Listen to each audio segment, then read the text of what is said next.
So I realized the same things that I loved about Uganda in vacation are the things that frustrate me now that I live.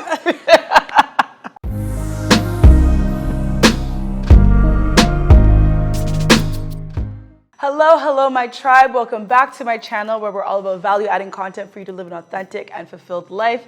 Today, we're back with an interview. Yay, I'm so excited.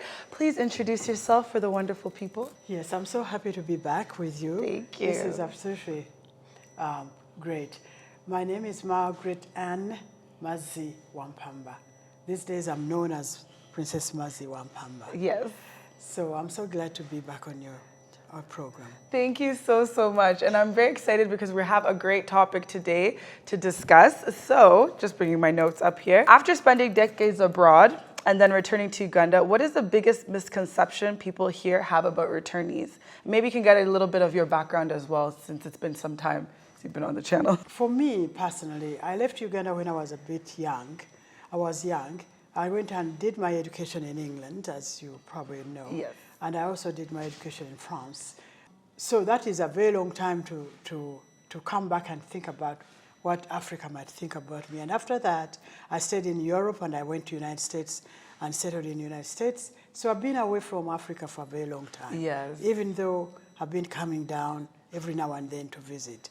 Now, this last time that I'm here, and that's why you're here, is because I thought I would come and retire in Uganda, yes, where I was born. That's where we left the convo a few years ago. Exactly. So the years I've spent here in Uganda was mainly spent on building this home, getting Beautiful acquainted with staff here. I also created a small tourist company that would help Americans, especially, yes, who would come here to go and see the beauty of Uganda. Uganda is a very beautiful country. Stunning country. And there's a lot to see here in this country.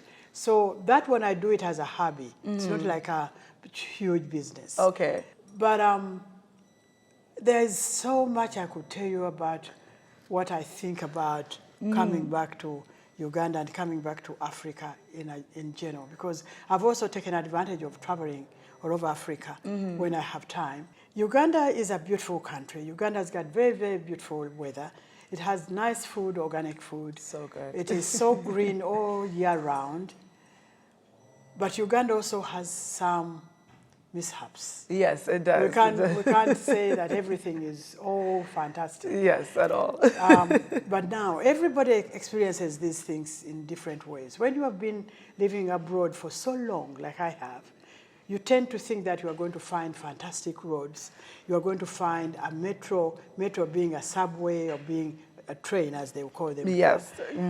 Taking you from point A to point B, taking you around the city, and that you can have a car, but you don't necessarily have to use a car. Yes, in 100%. the diaspora. Yes. So that is one thing that was a change for me, because there are times when, like I say, I want to have a cup of coffee.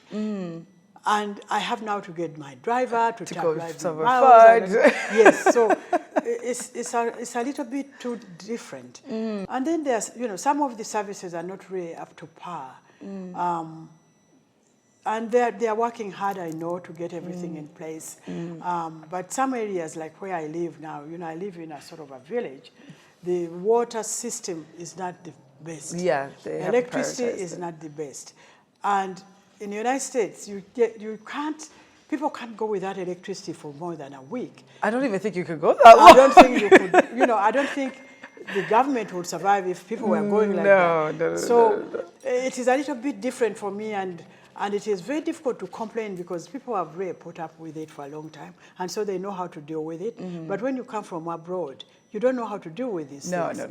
It doesn't matter whether they were born here, but I mean, I've been away for more than 50 years. Yeah. So those are the things that are shock to me when you get back here, and you sort of think you can get used to them, but no, you can't. It takes some time. It takes a lot of time to get used to such stuff. Okay, so one thing I want to get into and touch on is this myth that people assume that everybody abroad is rich. What is your experience now coming back here and when you were received, when you initially came 5 years ago?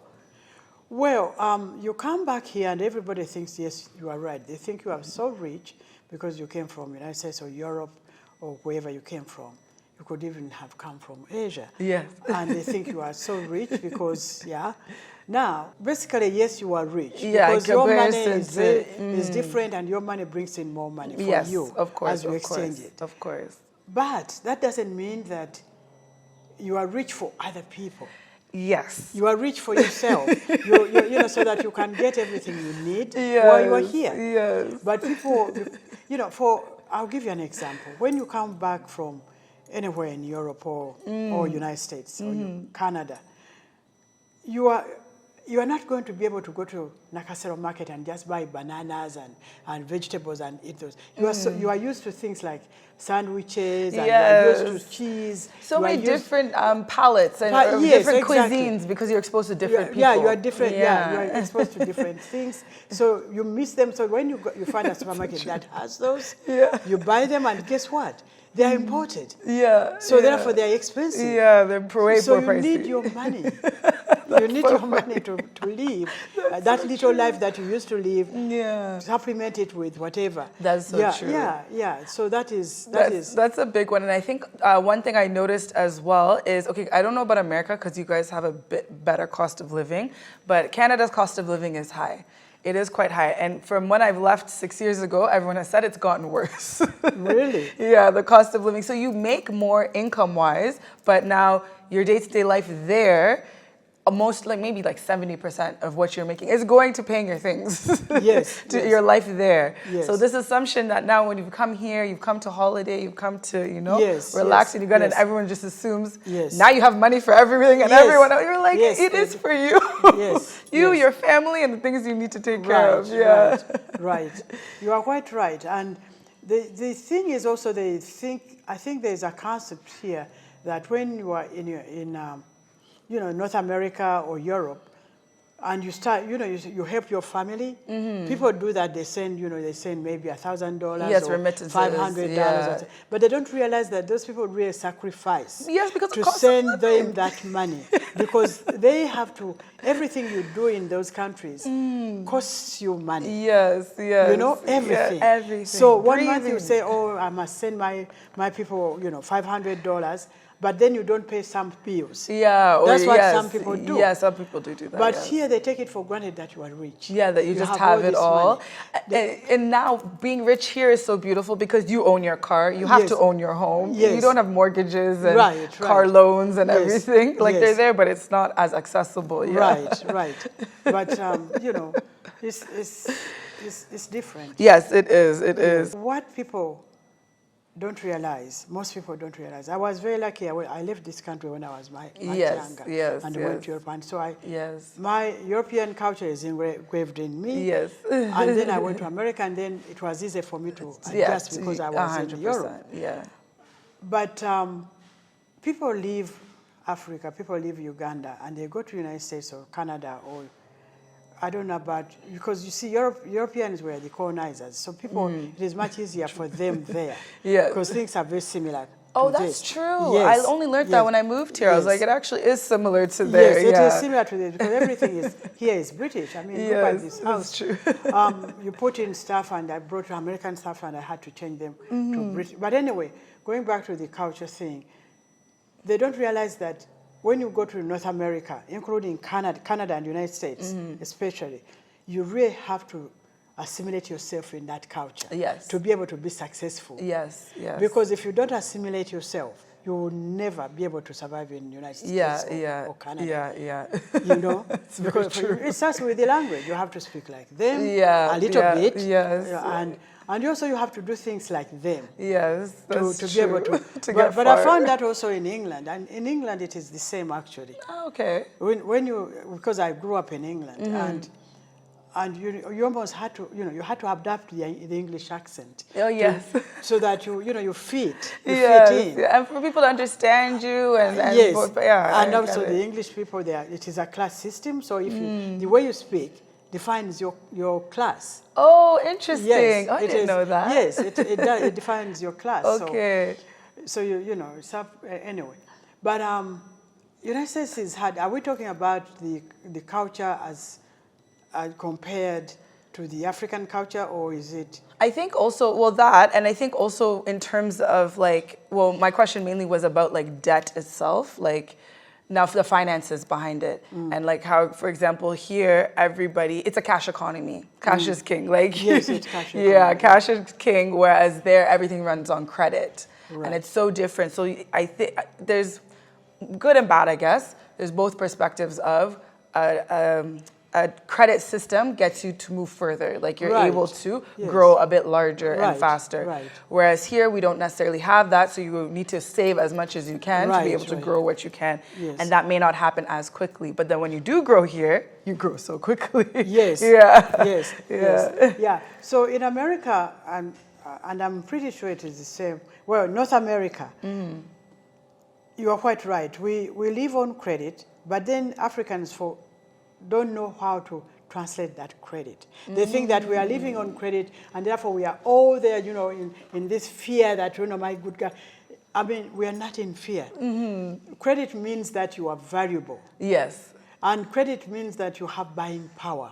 Buying power, there we go. Yes, Yeah. you have buying power. So you cannot take $30,000 and go and buy a car. Yes. By cash, because it is not financial. Like responsibility. Yeah, Responsible? it is something to do with. Yeah, it is something to do with your intelligence. It is not intelligent. Yes. Because yes. you could use that 30 to put a quarter of it to the car, another quarter to the house, and another quarter to the education of your children. Exactly. And yet you are, they are not all paid off, yes, but Yes. at least you are getting the three. Yes, You that's see what I'm true. saying? That's true. So yes, we live on credit. We have credit cards. We have, the houses are mortgaged. The cars are also mortgaged. But you are driving your Mercedes-Benz and you are enjoying it. You don't know whether you are going to die tomorrow. You die and the loan is written off because you are dead. That's right? hilarious. Yeah. So these are funny things, but they work for those people. Yeah, and you have to be This smart thing, though, you because have then to be very there is that smart. trap where then people do fall into it, where you have too much there and then like you can't breathe. That is exactly right. You have to control your credit thing because, as you know, a lot of people will tell you, and actually it is true, Americans, they go and have like 10 million credit cards. Yeah. 10 million. But that person who has those knows the game. They know how to play this game. Fair enough. So you can't come from Uganda and say, oh yeah, I know they can get all this kind and you get them. When you really don't know how to play the game. Yeah. Yeah. That's true. It is so funny. So now I want to talk a little bit about reverse culture shock. So what surprised you most after returning here? So after actually the 50 years you said you didn't spend here. Well, it's sort of 50 years. Yeah. But well, the culture shock here is really not a shock. It is sort of like, oh my God, I'm amazed that these people can go out and do this at such a slow speed. Oh, interesting. Yeah. Because you see, for example, you ask someone to meet you, okay, let's meet at Serena at 5 o'clock for dinner. And so that, you've already budgeted your time, that by 5 o'clock you have drinks, and then by 6:30 you eat. By 7:30 something you'll be finished, and then you go. And then you plan something else for yourself to do at 8. Yes, right after. Yeah? This person doesn't arrive until 8. Yeah. For this dinner. Yeah. Those things are so shocking to me. Yeah. I mean, even now, even though I've been here for this long, I cannot get used to someone doing that. They're so lax. I know. There's so much time in the world, and then they're like, oh yeah, why rush? There's so much, relax. Just relax. Life is about relaxing, yes. But it's not about relaxing. Yeah. Because as you know, in North America, what we do is, yes, we work very, very hard. Yes, and time is money. And time is money. Yeah. But then you also put time aside for our relaxation. Yes. There's not one single person in North America who doesn't go on 2 vacations a year. Yeah, or at least take time off or do something. Or yes. take time off. Yes. Unless they want to kill themselves. But, yeah, that's true. But here, we those plan are shocks. time for relaxation, and you plan time for the other things. Exactly. Not every day is lax. Exactly. Okay, I never thought of it that way, and that's so true. That's so true. Yeah. So that was a true. shock. That is, and it's something that irritates me to this day because I keep time to the T. I try. And if I can't, I'll tell you in advance, hey, something has come up. Yes, so therefore, just give me some time, God forbid. But normally, I like to keep time every day. Yeah. And I realized after, because everyone's like, oh, it's Uganda, you have to do as Ugandans do, you'll get used to it. Da, da, da. No. So I realized. You are just like me. Yeah, I can't conform to that. That's one thing I can't conform to. And I told them, I said, if I get time. used to this sort of thing of It'll being so ruin lax, me. how will I go back to United States and then do that and be able to? Yes, and I people won't find it be very able to- disrespectful. No, it is disrespectful, first of all.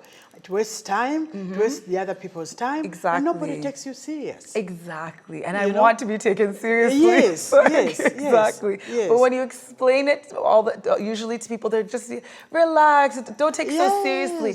So I realized the same things that I loved about Uganda in vacation are the things that frustrate me now that I live here.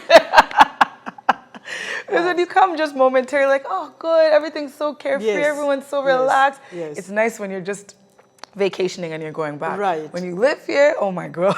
Yes. Yeah.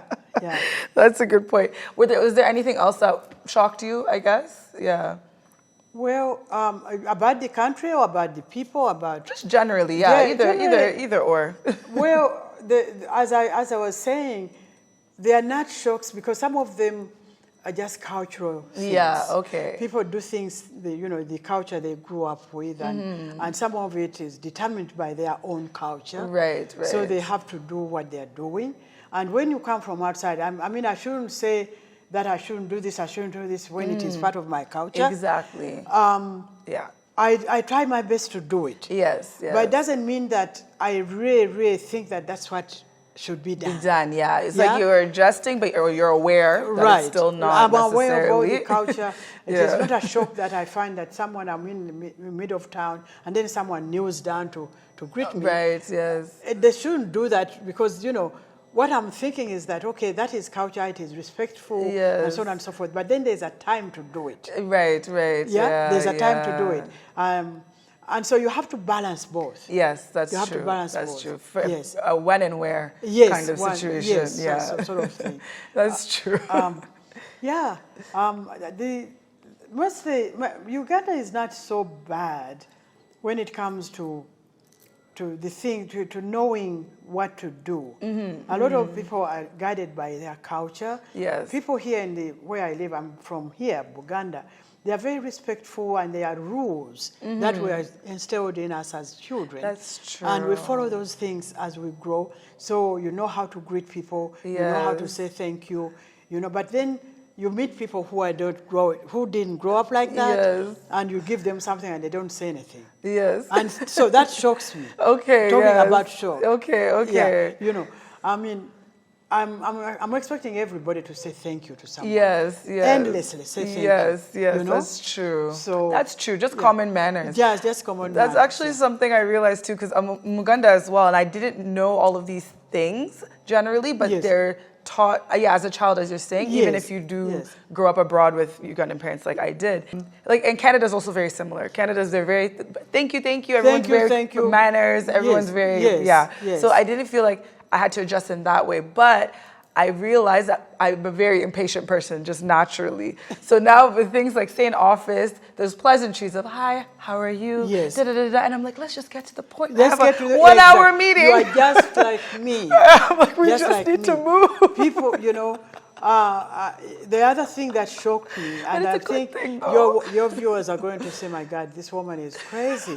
You go to these meetings. Do you know how in North America we separate religion from government? Yeah. You go to these meetings here and they start with prayers. Which I've always wondered how, because there's different religions in the same room. So I've never understood it. Yes, I always wondered, how do you okay. start a prayer in Christianity when someone else is a Muslim there? Yeah, how does the other that one is a work? Baha'u'llah.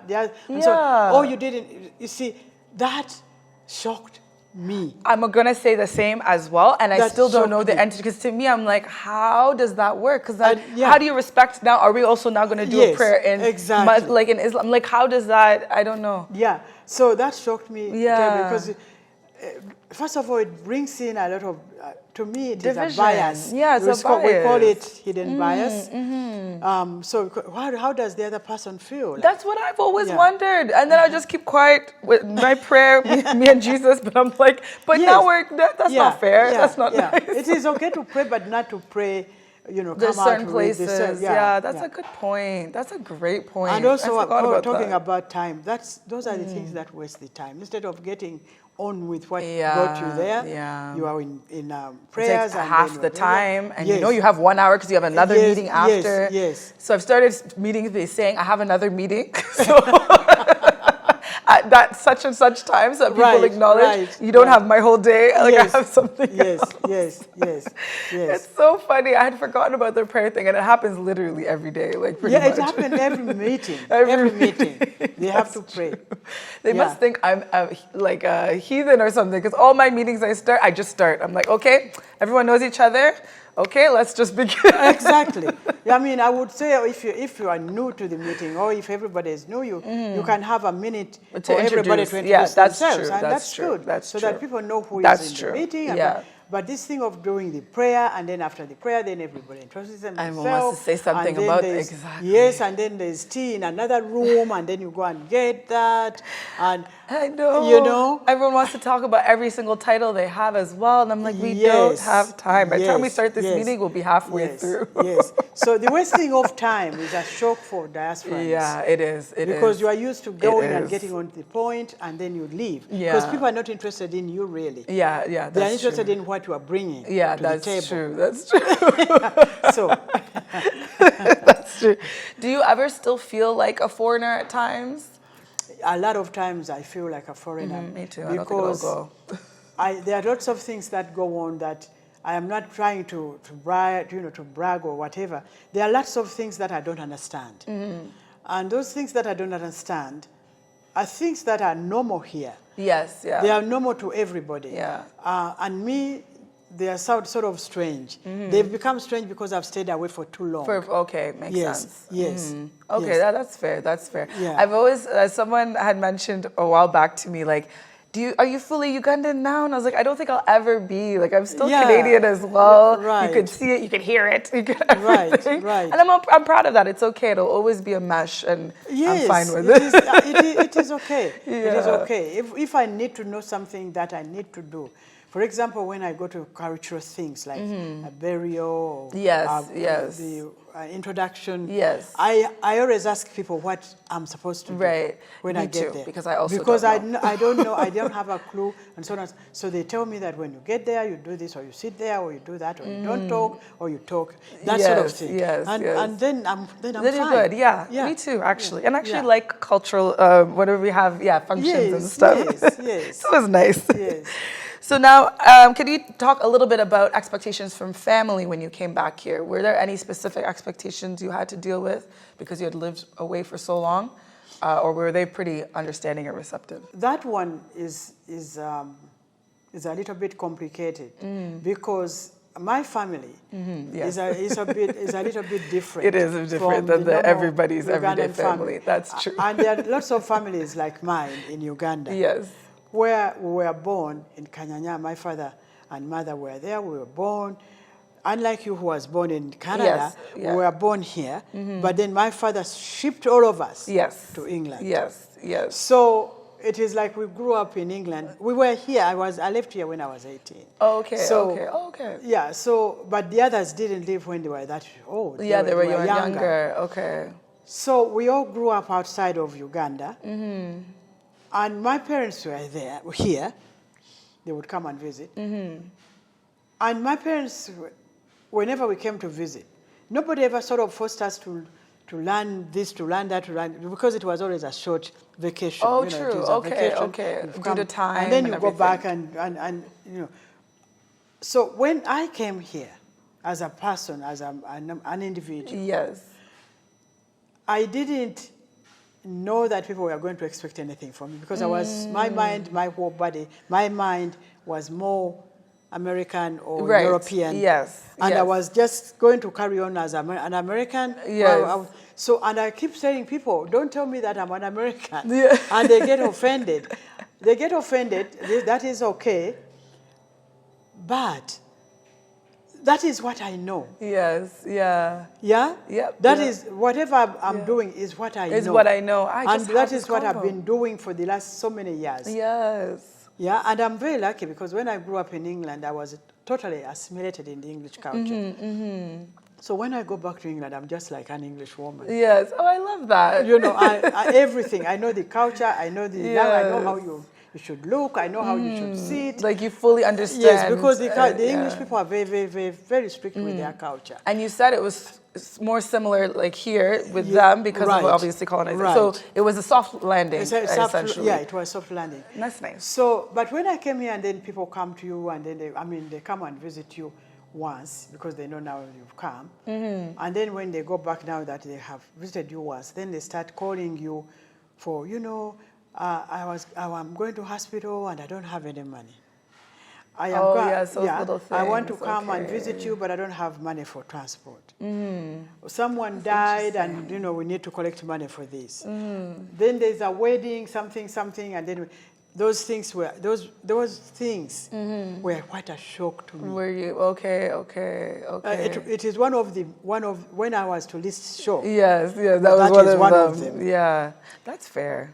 Because family, you are talking about the family. They are, you come and it is like you are bank. Yeah, and everybody is family. Yes, everybody is family. Whereas you're in North America, you have your immediate nuclear family, and everyone's family friends or whatever. Yes. Everyone's pretty independent. They got themselves, so it's fine. Right. But here it's like now this everybody family. Has the thing people don't understand, and I think these things, of course, will come up in the next 1,000 years, but in North America, United States and Canada, when someone dies and you sort of feel like you are going to give them $500 or $100, do you know that money is tax deductible? Yes. In North America, it is tax deductible. Yes. So you know that you are giving that money, but you can always put it on your taxes. That something that you donated. A donation, yes. So here you are just giving. Yes. You know what I'm saying? You are just giving money. Good point. So the direction I thought you were going to go was how, for example, I was part of a networking community. Right. There's many of them here. Rotary, BNI, all of these ones. Yes. And every time something happens to anybody, there's this now welfare group, and everybody's now give this to contribute. And I think culturally, it's a beautiful thing, culturally, when someone can. Yes. But now, if you're in a group with like 50 people, every week there's going to be something going on for someone, and it's this assumption that you must always give. And it's beautiful if you can, like I said, but not always. And you're right, it's not tax, or you're not keeping track of the fact that if it can be tax deductible. Maybe it can. I don't know. I've never, haven't looked fully into it, but it's a lot. It's a lot. Is the point I'm trying to get to. Yeah. So I belong to Rotary, and I told them from the beginning, because there is also, as you say, the welfare, Rotary, collection of money and blah, blah, blah, which is fine. Their community, it is a fantastic thing to help a fantastic, so on and so forth. But I told them, and some of them didn't understand this, but maybe now they will understand when they look at you, when they watch this. I have to give my money through Rotary International in the United States, because Rotary International in the United States gives me a receipt that I donated this money. And then I can report that money to the Internal Revenue Service of the United States, so that they can give me back some of that money. Yes. Or they give me a benefit for the fact that or cuts I or pay whatever. Cuts of something. That's why I do that. It is not because I want to show off that I'm American or whatever. Yeah. It is because I earn American money. I don't earn money in Uganda. Right, so it makes more sense. I need to be, I've never known that. We haven't had that conversation on this channel, so that's a good thing you've brought up. Thank you. Yes. You need to watch your money, because you are earning it in the United States or Canada, and your taxes are paid there. Yes, and therefore you need to know how to pay taxes. Yes, or 100%. not to pay taxes. Either or, but you need to be smart about it. Right. No, I didn't realize that. Okay, that's much smarter. So that's a great point to bring up, especially anyone who's here or thinking about coming here. Yes. We're not obviously saying don't give, you should give, but give smart, give smartly. Give smartly. I do know that the church I attend, they always say to write your name and everything so that they can give you the receipt back for tax purposes. Right. Which is not organized here, so nobody knows this. Like they're an organized church, so it works that for Right, that. right. But like yes, situations or I don't know, networking communities, I don't think they're that organized. So all these things you have to do every week to give into. Yes. Where's it going? You don't know. Yeah, I get it. It's not tracked. And also it is very difficult to, it isn't very difficult. In the United States, we have a system where you can always report the taxes, the money that you are earning in a foreign country and how you pay taxes on that. But I looked at it, it's too complicated. Complicated, yeah. So No, I would rather, understood. if I give, I give. When I give here, that is, to me, that is called, I consider it as lost money. Yeah, fair enough. I just give it, yeah. Which is very okay. And I think also what I learned too in these groups, because you'll always be in them. It may not be in a networking group. It could be, I don't know, something that you're part of, and then they have, you end up growing a community. Right. In that community, they have a welfare bit where they're like, so-and-so has lost this, so-and-so's had a baby, so-and-so has done whatever. And I've always said, I'll always give out of the kindness of my heart between me and that individual. And that I do not care to be and in a WhatsApp group that counts. Have you pledged? How much you pledged? Yes. I'm like, no. Those ones keep me out of. I was like, respectfully, please do not add me to those. Yes. Yeah, it's a bit weird. Yes, it is. Yes. Okay, so I want to talk a little bit about the fact that I believe returnees are not trying to show off or anything like that. And I think sometimes some people might, I've seen comments that it can come off as such. Yes. So why do you think returnees are sometimes viewed with suspicion? And then I think, again, there's a lot of, say, ideas or something maybe through exposure that you realize from, say, workplaces or whatever abroad that you now bring here, and it may not be easily received. Do you feel like you've seen that? There are lots of things that you come with from the diaspora that are not received well here. One of them is the one we talked about, being on time. Yes, that's true. Starting meetings on time and just starting meetings as opposed to all these other things. That is not received well if you are to talk about it. Yeah, that's true.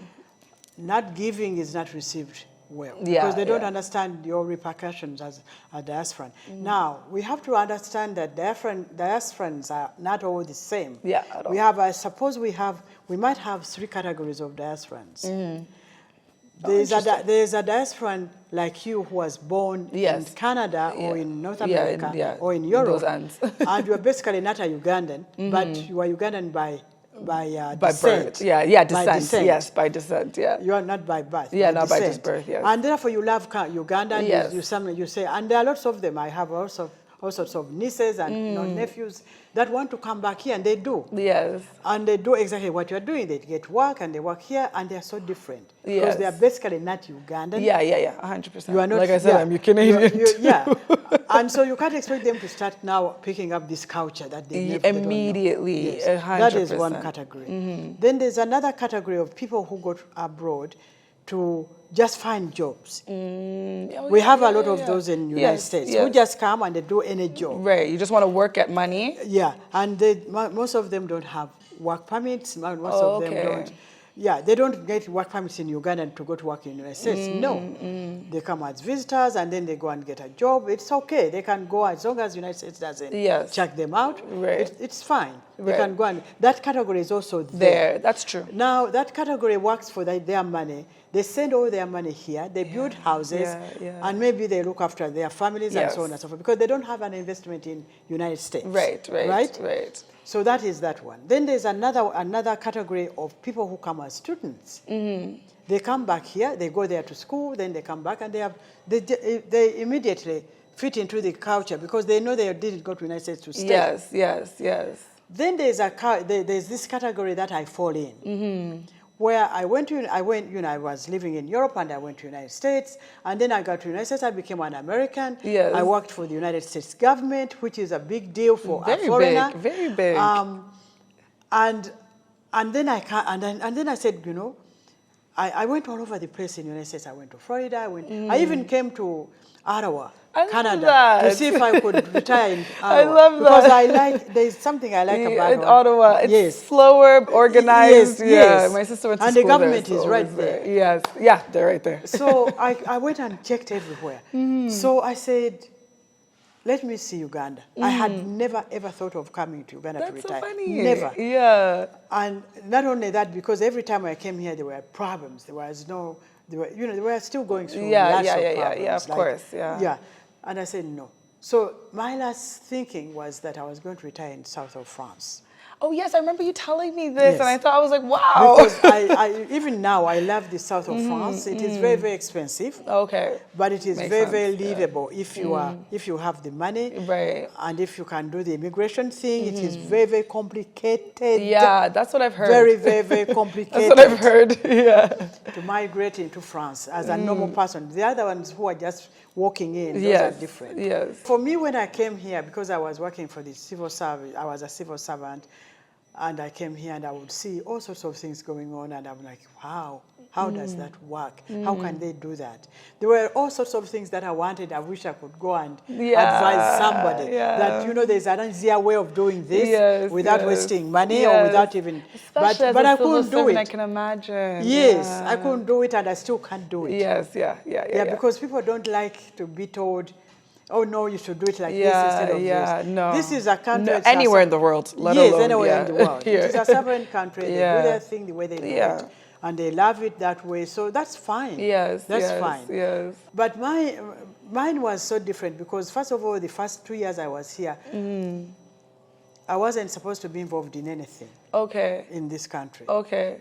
Because I was a former employee of the United States government. So that's like a rule. Yeah, you have to. Yes, Oh, you I have didn't know that. Okay, Yeah, you okay. have. They have. You can't just sort of come here and then you join this. You join Okay, that would make NRM sense. or Yeah, you join that makes NOPE sense. or Yeah. you join or whatever. That makes No, sense. you can't do that. Yeah. So that was. So I spent the first 2 years very, very low key. Yeah. Just building my house and doing my thing, going to Serena and eat and go to so that sort of thing. Yes.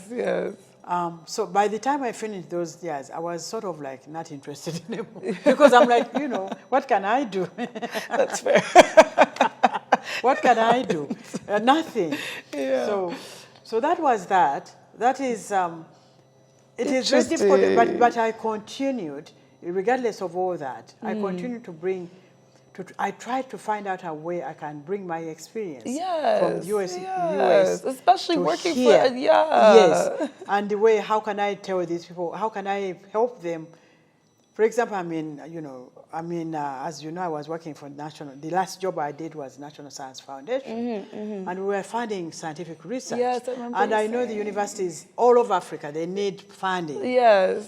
I continued to attend meetings in different countries while I was here. Yes. I would go to these meetings and we try to find money for guys to do whatever they want to do.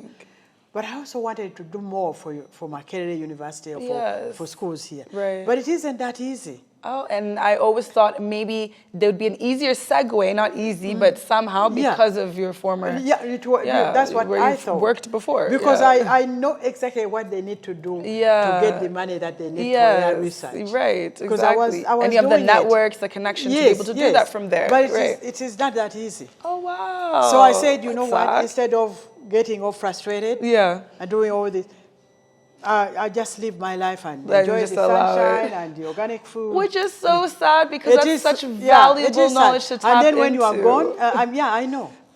That's frustrating. I know. I understand. Well, let's segue into the next question, which was what returnees can do to contribute when they're here if there's no red tape and roadblocks. So whether that's they can contribute a lot. They can contribute a lot. Like I can talk about myself, I could have contributed a lot. But the red tape and too much. I suppose the culture, the work ethics and culture always intervenes. Yeah. It intervenes. That's true. We very much want to help. Yes. We very much want to. I was doing this for free. I wasn't like going to go and ask Makerere University, give me money to do this. That's even more amazing. Because the very fact that I was a retiree from the U.S. government, I have to report that money. Yeah, regardless. Yeah, so it's like, let me just do it for free. So it is better for me to donate the time, which is not monetary. Right. But it is not easy. Wow. Okay. It's not, well, I did a little bit where whenever I went to these conferences, I would find out whether there are any students in at Makerere, at Nairobi University, at Dar es Salaam University, Yes. that I can help to get some funding to Okay. attend these Those meetings. things. Okay, okay. And I've done that. That's good. I've At done least that. it's like you but were then able also do to something. get those kids is not easy. Yeah. To get the kids. Everybody's like, and I'm like, I don't have time. I need to get these names. Yeah, And I need to do this ASAP, and this just and like this. get it to me. Ah, okay, I see. Now, what about from the view of investing that you've Investing, experienced? I would tell every diasporan, this is on the diasporan side, they should all try to invest in Africa. They should all try to invest in Uganda. Yes. The reason being that Africa is the upcoming, what is the word I'm looking for? Africa is going to be the go-to place in a few more years to come. Because Africa still has natural resources. So many. So Actually, most many. of the ones the world relies on. Africa, like Uganda has surplus food. I go to Nakasero and I see all this food that is actually there. If I had money, if I had the power, I would just go to those women and say, give me all those oranges, give me all those avocados, and do all this. And I'll put them in a warehouse and clean them. And to the standards of the United States or wherever, and ship them out. Exporting. And those people would get money. But, small things at a time. Right, they do. They do take some time. And it's one thing I always used to say, like, we're a bit behind, which is an advantage, but it's a frustrating advantage. It's like, it's a good thing because you're right, it's a good time to tap in, but it means that things will just be slower. Right. So the diasporans can come here and a lot of them have tried because I've attended a number of conventions in the United States and Canada. We have business meetings both in USS and Canada. And there's so many that are growing. Those, and they are Ugandan run. And people are so interested to come back and invest. But the red tape, there's no ease of entry. I have a friend who used to work for the Uganda Investment Authority. I can mention her name. She's Dr. Margaret Blake Chigozi. She helped a lot of diasporans. She did, by explaining the whole system here and telling them not to be scared and telling them, showing them the ropes. Of how to invest. And I think a number of them did. She has her own story to tell. But that one I saw with my own eyes. She did a great job. That's so amazing. This country should be very proud of her. That's amazing. I know I've seen her speak, so I do know a bit of the story and the background. I was like, that's amazing. Like, to segue a lot of people to be, like, I just share these videos and I'm like, do as you please with the videos. But to be able to be in a position to handhold people and be like, here, try this, go here, and people to trust you in that, that's like the next step. Like, that's amazing. That's amazing. Okay, and then my last question for you in this video is how Africa can better welcome returnees. I guess that talks about what can they do better with these red tapes. Can we just get rid of that? I don't know what Africa or Uganda can do better with returnees. The thing that we who come back here, the most important thing that we need in this country is, of course, security, as we had. Yes. Security, because, I mean, in North America, you can leave your door open. And literally. go to work for 8 hours and come back and you'll still find it open. Generally, especially if you're in suburban areas, you'll be wide open, you'll be fine. That is one. The other thing that Africa can do, each country in Africa should do, is to have workable medical services. Because I'll tell you myself, every time I have something serious going on about me medically, I have to pick up a ticket and go back to Virginia, go back to Washington, D.C. to see my doctors. And it's the fact that that's the case in most of the countries on this continent. It's quite sad. That is very, very important to diasporans. And that's why a lot of them come here, they settle, they think they've settled, but then they tend to go back. Because of the medical system. These other things, the roads and so on, those are minor. I mean, and they'll come. You can suffer the dust and so on, and then time comes and you say, I can't be bothered. And, but medical services and what else did I say? Medical services I think is one of the biggest because I remember when I started this channel, I was just showing things and showing places. And people kept saying like, oh, can you interview someone from a hospital or a doctor just to talk about why, you know? Yes, And we do yes. know the obvious reasons. Yes, we Obviously, it's do. the lack of investment within. But I mean, if the fact that everybody has to fly out should be the biggest red Yes, flag of yes. like something has to change. And you see, the problem is with that flying out. People fly to India, they fly to South Africa, you know, Turkey, and I don't know where else. Yeah. But it is the Ugandans and Africans should know that your African doctor knows more about you. Exactly, which and is can so help you more wild. if he has Exactly. the facilities to be able to do to it. be able to do it. You know, so that is one of the biggest problems we have. Yeah, coming it's back quite here. quite annoying. Yeah. Well, if the medical services were good, we would be fine here. Yeah, we really We'll be would. fine. We really would. Because the other things you can tolerate the other things, and the other things are developing. I see that they're building roads. They're trying to work Yes. hard on roads. Oh, the roads are finally getting there. I'm so Yes, happy. yes. As someone with a low car, I'm like, yay, Yes. finally. Yes. And is there any way that, like, maybe you can touch on either community support or make it easier for people to invest? Is there anything that you've noted where you're like, oh, this is an area that, you know, we can improve on? In Uganda, you can invest almost in anything. Community service in Uganda, you can just walk out there and there's community service. Yes, sure. Because there are schools, there are 10 million schools in each and every, There's so many every schools. district Oh my God. Yeah. that need help. There's so many. There are little clinics everywhere that need help. That's true. There are people who are disabled on villages, they've never seen a wheelchair. Yeah. Yeah? And they are walking on this whatever. Yeah. There are kids who might need school fees, and I'm not saying do this handout thing, but you can always go and adopt a child, and that child can be your own responsibility, Yeah. and Very give them the true. school fees and so on, because, you know, it is tough for them. And we can't say, well, their government should do this. Yes, their government should, but if their government doesn't, you help. We have a social responsibility as human Yeah, beings, it just to is help you are fellow human yeah, beings. It is our responsibility to help our people. Our own people, Yeah. So there's a lot of investments that people can do in this country. Almost everything in Uganda can be invested in. Yes, that's true. But the core thing that I can tell a diaspora who is scared to come back here is to invest in real estate. I love that, because I was going to ask you for your final piece of advice as we wrap up the video.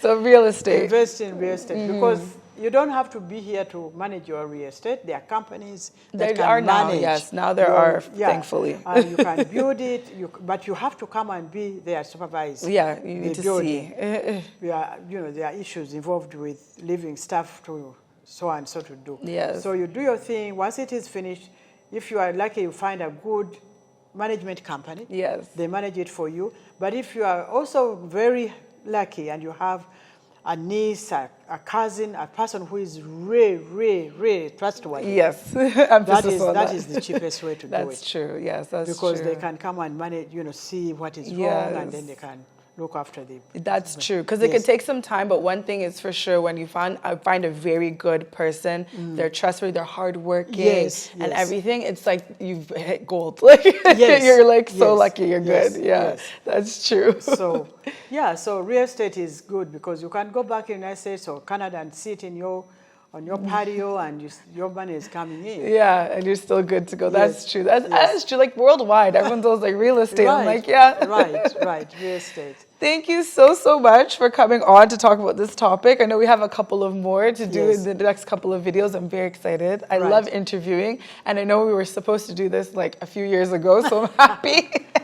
I'm happy we're back. So thank you so much. Thank you so much for having me. Thank you. So if you guys want any information about what she's up to, I'll put it in the description box below. Again, thank you guys so much for watching, and I'll check you in my next video. Bye, guys.